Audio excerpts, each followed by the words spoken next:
Hello. Welcome to Empowered Women Live. I'm Jerry Cates. Welcome. Hey, if you're seeing this live, hashtag live in the chat or hashtag replay. Let me just make sure that I'm actually on here. All right, we're gonna have oh, my battery's gonna die. I don't know if I'm gonna make it.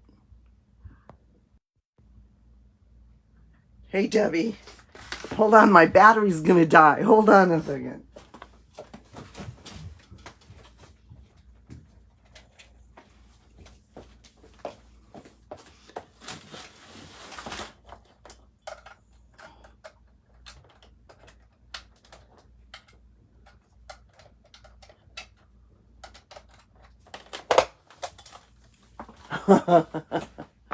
All right, let's get this sucker charged up here.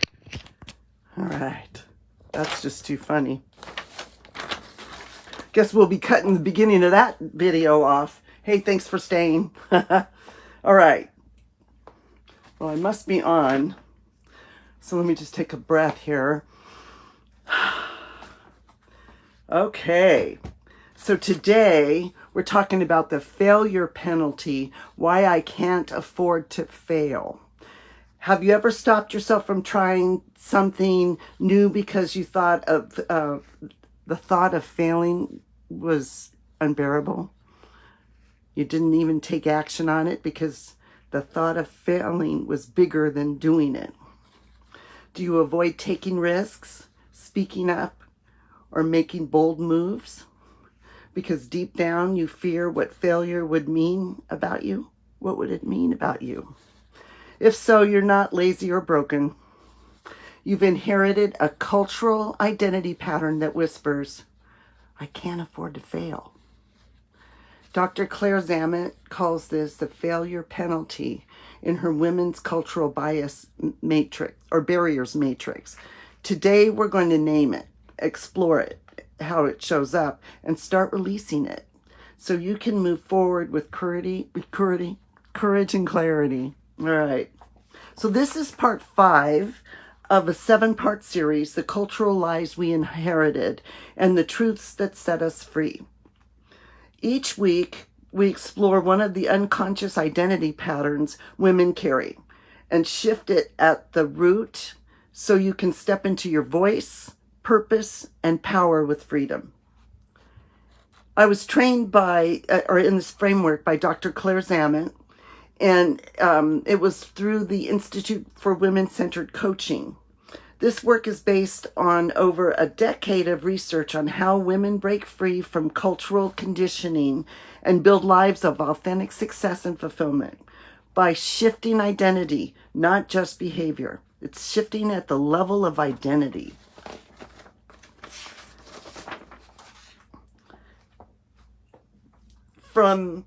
The failure penalty isn't about fear of mistakes, it's about survival. This is about survival. For many women, failure feels like more than a bump in the road. Does that sound familiar? It's like you can't fail. You can't fail. And sometimes it keeps us frozen. It feels like a threat to belonging, respect, or worthiness. Culturally, we've been taught women must work twice as hard to earn credibility, and one misstep can erase it all. We've been taught our worth is tied to competence, achievement, and never dropping the ball. And we've also been taught a man who risks and fails seems as bold or is seen as bold. A woman is seen as not ready. These are the cultural biases. So we internalize, if I fail, I lose love, trust, or any place at the table. In my own life, I've lived this. One of my past relationships, I carried everything, financially, emotionally. I told myself every day, I can't afford to fail. If I stumble, everything will fall apart. Now, I've been, metaphysical and understanding the power of my words, but this stuff comes through. right? Those negative patterns, those negative thoughts, they come through and then they become who we are or who we're being. So the belief kept me moving, but if that feeling of if I stumble, everything will fall apart, it kept me on track, but it was chaotic. Okay, it said reconnecting. The belief kept me moving, but also kept me trapped because I never asked for help or considered another way. Let's just take a moment here. How hard is it for you to ask for help? You don't have to write it in the chat or anything, but just be honest with yourself. Are you willing to ask for help? It's something I have to work on because my false identity was I'm not enough. And the I'm not enough false identity is overgiving, not taking care of themselves, right? All focused on the other. They're not good at receiving because they don't feel worthy. I'm not enough. So if you want to explore some of those, we go into 21 false identities in my Design Your Empowered Life program. And those are from the feminine power work that I share. But those false identities keep us back. So what did I say? If I fail, I'll lose trust or love, trust, or my place at the table. Okay, I'm just getting my place here. Never asking for help. So here's a prompt. Where have you avoided a bold move because failure felt too dangerous? We're going to have some insights on that in a moment, but just take a reflective moment and ask yourself, where have you avoided a bold move? Because the fear of failure was too big. It was too big. It held you stuck. You didn't do it. Just think about that time in your life where that happened. The real cost, now let's talk about the real cost of playing it safe, because by not doing it, it's playing it safe, but it doesn't always feel safe, right? Because we're stuck. Living inside the failure penalty doesn't just keep you safe, it keeps you stuck. When failure feels unacceptable, so does growth. I gotta say that again. When failure feels unacceptable, so does growth. So if you're stuck in this place where I can't fail, you're keeping yourself right there. There's no movement there's no growth.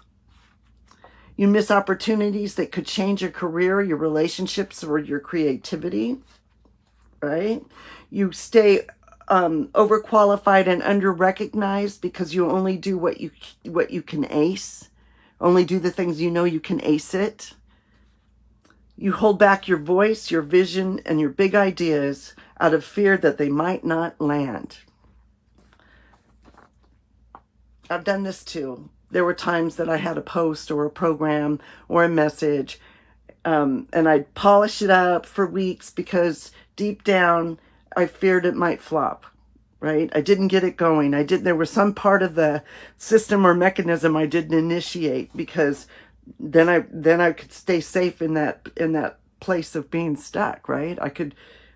I knew this place, right? That fear of failure on the other side was way bigger. So think about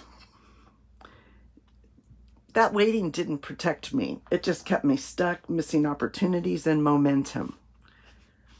Over time, this reinforces a painful identity. I'm only lovable or worthy when I succeed.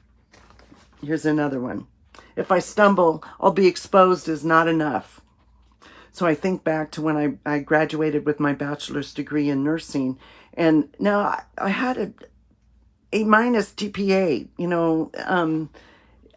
I had good grades and I did all the clinicals and I did all the assignments, and I still was afraid they would find out I didn't know what I was doing. See, I didn't want to do bold things. I was scared to death. That might have something to do with the kind of professors I had. Some of the professors in nursing school were the kind, they ate their young.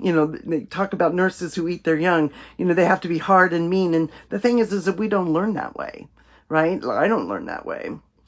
But even when I got my master's degree and became a nurse practitioner, I remember this feeling. And I did extra clinical over the summer.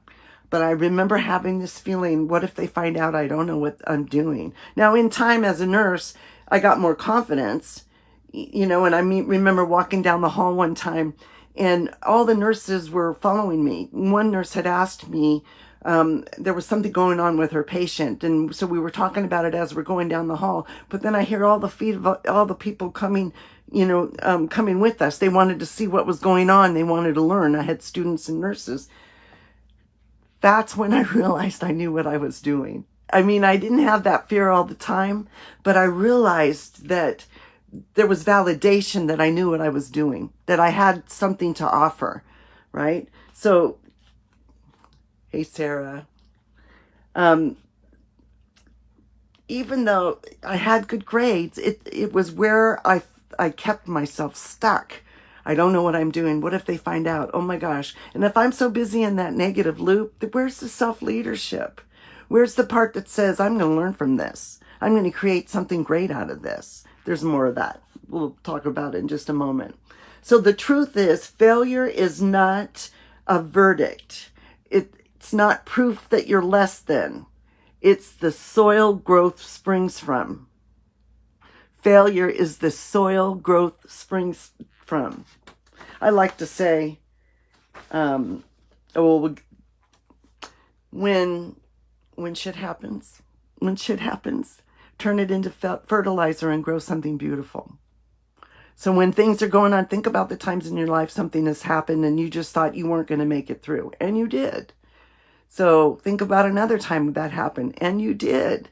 And notice that with that energy and that momentum and that possibility, you can get through this, right?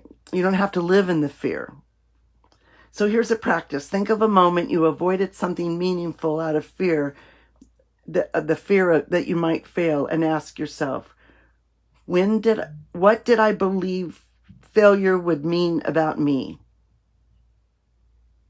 What did I believe? So when I was a nurse, it was that I was afraid that I would be exposed. I guess that's imposter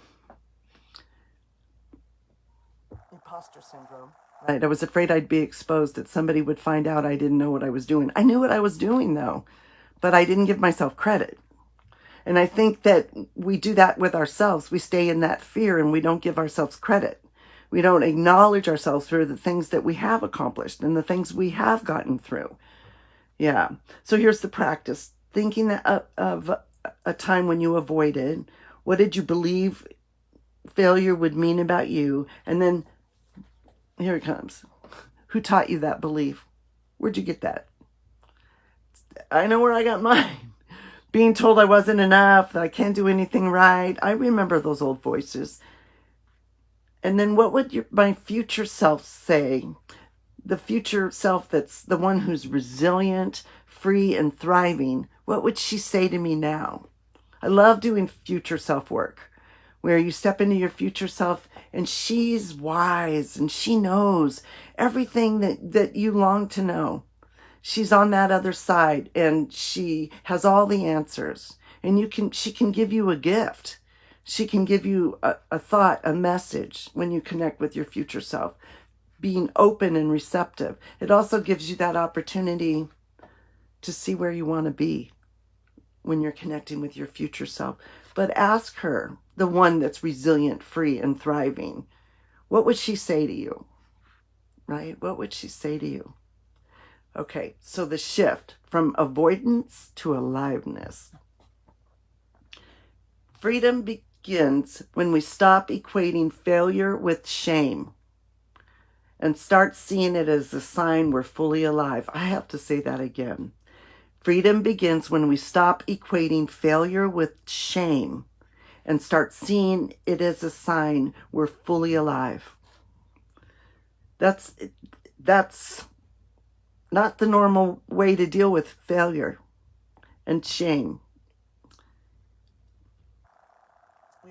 It takes a shift to notice when we're looking at it that way, and shift and use self-leadership and bring us to the light. I always say bring your lesser developed self to the light. When you've catch yourself in this negative loop, I'm not enough, People always do this. Whatever that story is you're telling yourself, notice that that is a closed loop. And that is made up of stories that you were told or experienced at some point in your life. And you don't have to live there. It's just going to keep you stuck. So how do you get out of it? Well, you do some work on yourself as far as identifying what you want and what programming needs to be changed. I'm not enough. I'm more than enough. I'm capable. You see, so going from that, often you can just take whatever you're saying to yourself, I'm not enough, and turn it around. I'm more than enough to take up space. Other people leave. I'm connected to others. I have good relationships with others. So looking at your negative story and flip that sucker over. These are the best affirmations, is when you identify the opposite of what that negative story is. Now that is a gold nugget. So if you get anything from this, take that. That is the best way to identify your power statements or your affirmations that really resonate, is go to that old story you've been telling yourself and flip it over. Flip it over to what you want to experience, right? What is the opposite of that? What was it? Doubt. I have doubts about my business. I'm certain that I will make an impact in the world, right? In my business, right?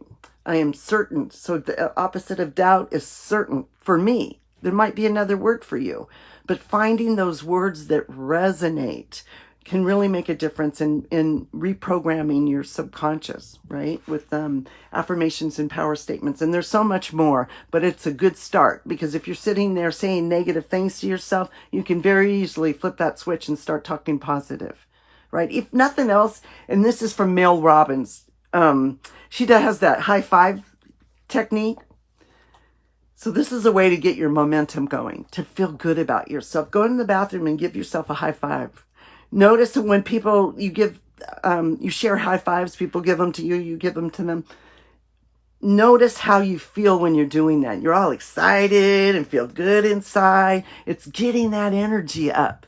She, in her book, The High Five Habit, she talks about a research done on some collegiate teams. I don't remember what sports they were, but they were college teams, and they tracked what teams went to the finals and what teams didn't. But what they were tracking, let me back up, they were tracking the accolades, the high fives and, way to go, and versus the teams that didn't have the accolades and those kind of supports. So the ones that had the accolades went to the finals. The other ones didn't. And I just thought that was so profound. So getting your energy up, right? You have the power to shift your energy. My coach, Eric Lofholm, says there's 3 ways of being. You can be aware of we're always being. You can be aware of your being, and you can choose how you're being. So I'm inviting you to use some self-leadership and go to the other side. Okay.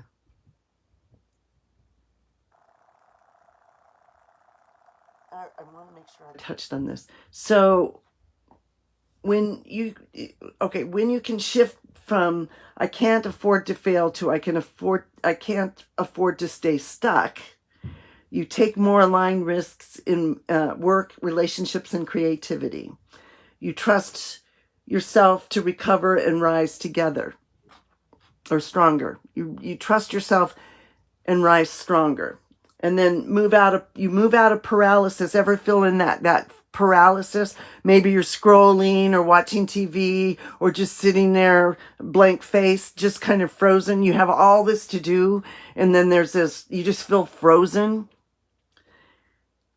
Move out of paralysis into flow, because the stakes aren't life or death anymore, right? It's not about that fear of being exposed, or a fear of everybody knowing you're a failure.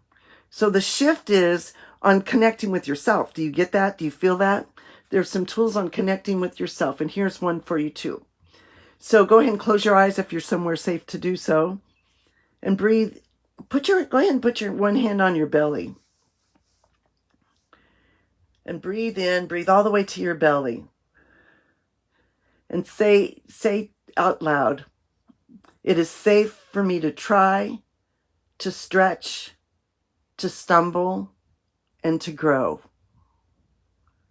It is safe for me to try, to stretch, to stumble, and to grow. Here's the next one. My worth is not tied to perfection. Oh, give yourself permission. My worth is not tied to perfection. I'm allowed to learn, fall, and rise again and again. I'm allowed to learn, fall, and rise again and again. And here's this one's from Feminine Power. I give myself permission to be both brilliant and imperfect at the same time. I give myself permission to be both brilliant and imperfect at the same time. And if you want to just stay in that space, I have a few more power statements. I am not fragile. I am resilient. I am not defined by outcomes, but by my willingness to keep showing up. I trust myself to risk, to learn, to thrive. Thrive. Did I say thrive? Hold on, I dropped it. I dropped my paper. So if you're tired of living in the shadow of the failure penalty, holding back, waiting until you're ready, you know who you are, right? Waiting until you're ready. I'm going to start it. Or avoiding what you truly want because the stakes feel too high. Take a deep breath. This is your invitation to choose courage over fear. So I'm doing another 5 clarity calls this week for women ready to move past these cultural lies and step into the next chapter. And on the call, we'll identify where fear or failure is keeping you stuck. We'll clarify what bold, aligned action you would like for you. And we'll explore what support you need to build confidence and momentum. So we'll go into the call with these things in mind. And you'll walk away with a new perspective and something tangible you can do to take your first step. Okay? That's my commitment to you. So I don't want to end just yet. I want to do just a little bit of tapping, and that's what fell. I had it taped up here so I could see it when I was doing it. But I'm going to tell you, so if you're somewhere where you can do this, it's just a short little tapping. And it starts with karate chop. So you're going to karate chop, and we're going to go through a few times, and we're really just going to do one round. But I think if this has been your challenge, this not wanting the fear of failure, it might be powerful for you. So go ahead and karate chop, and I'll say it once. I'll leave space for you to say it. Even though I've been afraid to fail, even though I've avoided risks to stay safe, I deeply love and accept myself, and I choose to live fully now. Let's do it again. Keep tapping. Even though I've been afraid to fail, even though I've avoided risks to stay safe, I deeply love and accept myself, and I choose to live fully now. Let's do it one more time. Even though I've been afraid to fail, even though I've avoided risks to stay safe, I deeply love and accept myself, and I choose to live fully now. Okay. Eyebrow point. I've been so afraid to fail. Side of the eye. I've avoided risks and stayed small. Under the eye. I thought failure meant I was enough, or wasn't enough. I thought failure meant I wasn't enough. And now under the nose. But I'm done living in fear. And the chin. I'm allowed to try new things. Collarbone, just an inch below the collarbone there. I'm allowed to stumble and still be loved.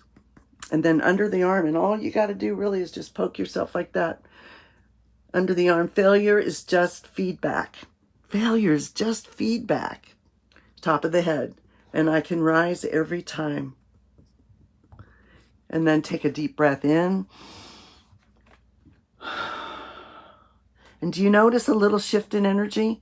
Usually they're longer, but I just wanted to give you an idea of how powerful tapping can be. I learned about tapping, it's actually from the 80s, I think, or early 90s. But it's emotional freedom technique, and I learned about it as a nurse practitioner working in a holistic clinic, and it was part of the protocol for people with anxiety or depression. And I have a history of anxiety, and I tap like a maniac. I am writing tappings all the time. I sit at my desk before I start working. I try to tap every time. I don't always, but when I do, it really makes a difference. Or I'll have tapping breaks during the day where I'll set 10 minutes aside and do a tapping to rejuvenate my energy and help me get clear and focused on what it is I'm creating. So very powerful. So remember, I am safe to stretch and try. My worth is unshakable. I learn, grow, and rise again and again. So if this resonated with you and you're ready to stop letting fear decide the size of your life, comment clarity below or send me a DM and just say the words clarity, and we'll create some time together to have some powerful transformation. Let this be the moment you stop waiting for perfect and start living boldly. Give yourself permission. So I want to invite you, when you catch yourself hesitating, you have a big idea, and you catch yourself hesitating and pulling back, that's that fear. Right? So that's the opportunity to do something to help you shift. And it could be tapping, it could be meditating, whatever it is that works for you that helps your energy shift. For me, it's tapping. It's a game changer, and I'm not certified in tapping, but I write the tapping scripts, and I taught it for the patients at the clinic. We had one sheet and we would teach it from there. So you can go online and get other tapping. Brad Yates is really good. I love his stuff. He gives you time to say it. So you can go on YouTube and go YouTube, let's see, videos, tapping. Oh, no, videos, Brad Yates, comma, tapping, and then comma, and then anxiety, or I don't feel like working today. I'm not kidding. He's got something for you. So Brad Yates, very, very cool. Okay, so next week, join me for it's part 6 of 7, the leadership bias. My voice doesn't carry weight. So we'll take a look into that. And if you want this series, let's see, as soon as we're done here, I'll upload this video. And they're all going on YouTube because Facebook only keeps the videos for a month. So if you want this series, go ahead and put series in the chat, and I'll DM you the link to it. So we're on week 5. Next week is week 6. And then there'll be week 7. And these are the cultural biases that hold us back. The things that we've learned. Like there was one on attention addiction. There was one on confidence. But yeah, so just put series in the chat and I'll know what you're talking about. And clarity in the chat if you're ready to have some fun and some transformation. I'm Jerry Cates. Have a wonderful day. Thanks, Sarah, for sticking around. And Debbie, you guys, you rock.